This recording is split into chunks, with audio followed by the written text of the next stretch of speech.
Itinanggi ni dating Department of Public Works and Highways Secretary Manuel Bonoan na nakatanggap siya ng mahigit 2 bilyong pisong kickback mula sa mga proyekto ng pamahalaan.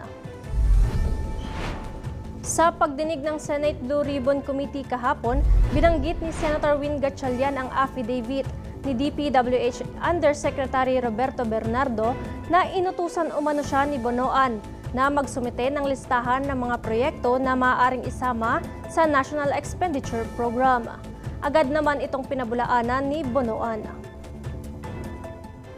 In one of our budget hearings, I believe kinumpute po ito ni Chairman Senator Lacson and Senator Kiko Pangilinan, ang SOP na napunta sa inyo is worth 2.25 billion pesos since 2022. Well, ano po ang masasabi niyo ho dyan? I think, Your Honor, I think this is something. Well, I think I issued a denial on this at one point in time when I learned about.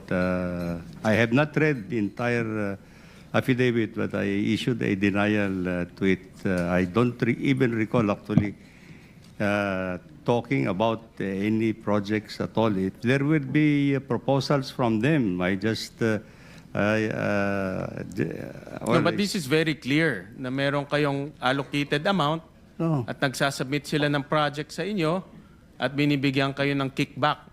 Wala ho 10%, 15%, and pag sinuma ho natin lahat yan, aabot yan to 2.2 billion pesos. This, I completely deny, Your Honor. I don't have any allocable amount. Kinuwestiyon din ng senador kung paano nakalusot ang mga maanomalyang proyekto sa ilalim ng pamumuno ni Bonoan sa DPWH. Whether allocable, non-allocable, nakakuha kayo ng kickback. Wala po. And the fact is, nandito tayo ngayon dito sa hearing because for the last 4 years, pinabayaan yung nangyayari ito under your watch. You're the secretary of the DPWH. O 3 years, 2 years, 3 years. Secretary kayo ng DPWH. May mga ghost projects. May 20-25% nangyayari sa ilalim po ng inyong opisina.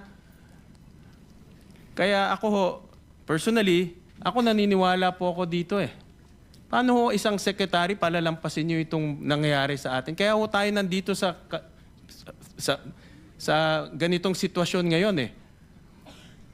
Your Honor, as Secretary of the Department, I have general oversight. I have general oversight of all the implementation. Pero kung kasali ho kayo dito sa mga kickback, yung oversight na yan, walang kwenta ho yan. And this is what I deny, Your Honor. Si Bonoan bilang kalihim ng DPWH matapos ilang beses na madawit ang kanyang pangalan sa umano'y anomalya sa flood control project.